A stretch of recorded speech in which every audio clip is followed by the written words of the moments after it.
ತಾವೆಲ್ಲ ಮಾಡಿದ್ದಕ್ಕೆ ತಮ್ಮೆಲ್ಲರಿಗೂ ಮತ್ತು ಮಾಧ್ಯಮ ಸೋದರಿಗೆ ಎಲ್ಲರಿಗೂ ಧನ್ಯವಾದಗಳನ್ನು ಅರ್ಪಿಸುತ್ತೇನೆ. ಮೊದಲಿಗೆ ಇಂದು ಈ ಸಾರಿ 203 ರಥೋತ್ಸವ ಇದೆ.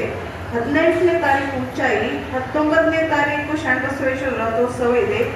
ಸಂಜೆ 6 ಗಂಟೆಗೆ ಇದೆ. ಪ್ರತಿ ವರ್ಷದಂತೆ ವಿಧಿವಿಧಾನ ಪ್ರಕಾರ ರಥೋತ್ಸವ ಜರುಗಲಿದೆ. ಪೂಜ್ಯ ಡಾಕ್ಟರ್ ಶರಣಬಸಪ್ಪ ಅಪ್ಪಾಜಿಯವರ ನನ್ನ ಯಜಮಾನರು 8ನೇ ಪೀಠಾಧಿಪತಿಯವರು ಮತ್ತು ಪೂಜ್ಯ ಚಿರಂಜೀವಿ ದೊಡ್ಡಪ್ಪವರು ವಿಧಿವಿಧಾನ ನಡೆಯಲಿದೆ. ಗುರುಲಿಂಗ ಜಂಗಮ ಪೂಜೆ, ಅನ್ನದಾಸೋಹ ನಿರಂತರವಾಗಿ ನಡೆಯುತ್ತಾ ಇದೆ. ಅರ್ಚನೆ, ಅರ್ಪಣೆ, ಅನುಭವ ಇಲ್ಲ ನಿರಂತರವಾಗಿ ನಡೆಯುತ್ತಿದೆ. ಇದರ ಜೊತೆ ಶಿಕ್ಷಣ ದಾಸೋಹ ಕೂಡ ಬಹಳಷ್ಟು ನಡೆದಿದೆ, ಬೆಳೆದಿದೆ.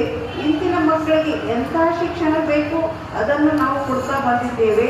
ಮತ್ತು ಇಲ್ಲಿ ಶಾಂತಿ ಸೌಹಾರ್ದತೆಗೆ ಮುಖ್ಯ ಉಸಿರಾಗಿದೆ ಶರಣಬಸವೇಶ್ವರ ಸಂಸ್ಥೆ. ಇದು ಅನ್ನದಾಸೋಹವು ಚೆನ್ನಾಗಿ ನಡೀತಾ ಇದೆ. ಇಲ್ಲಿ ಈ ಸರಿ ವಿಶೇಷವಾಗಿ ಅಂದರೆ ಲೈಟಿನ ವಿಶೇಷ ಅಲಂಕಾರವಾಗಿ ಗುಡಿಗೆ ಮಾಡಲಾಗಿದೆ. ಬಹಳ ಸುಂದರವಾಗಿ ಕಾಣುತ್ತಿದೆ. ಭಕ್ತಾದಿಗಳು ಬಹಳ ಆನಂದ ಪಡ್ತಾ ಇದ್ದಾರೆ.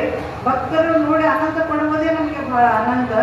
ಇಂದಿನ ಬೇಸಿಗೆ ಕಾಲದಲ್ಲಿ ಅವರಿಗೆ ತೊಂದರೆ ಆಗಬಾರ್ದಂತೂ ಫಿಲ್ಟರ್ ಕೂಲ್ ಆಗಿರುವ ತಂಪಾದ ನೀರಿನ ವ್ಯವಸ್ಥೆ ಕೂಡ ಮಾಡಲಾಗಿದೆ.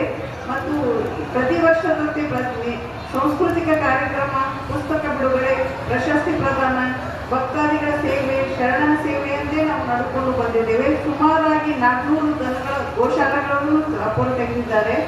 ಮತ್ತು ಜಾನಪದ ಸಂಸ್ಕೃತಿಯನ್ನು ಬೆಳೆಸಿಕೊಂಡು ಬಂದಿದೆ ಸಂಸ್ಥಾನ ಕಡೆಯಿಂದ.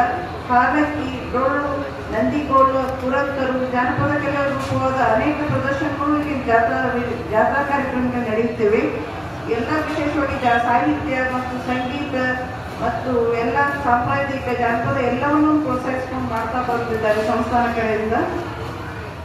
ಮತ್ತು ಶರಣಬಸವೇಶ್ವರ ಉತ್ಸವವು ಜಾತ್ರಾ ಉತ್ಸವದಲ್ಲಿ ಶರಣಬಸವೇಶ್ವರ ಜಾತ್ರಾ ಮೈದಾನದಲ್ಲಿ ವಿಶೇಷವಾಗಿ ಮಳಿಗೆಗಳು, ಮಕ್ಕಳಿಗೆ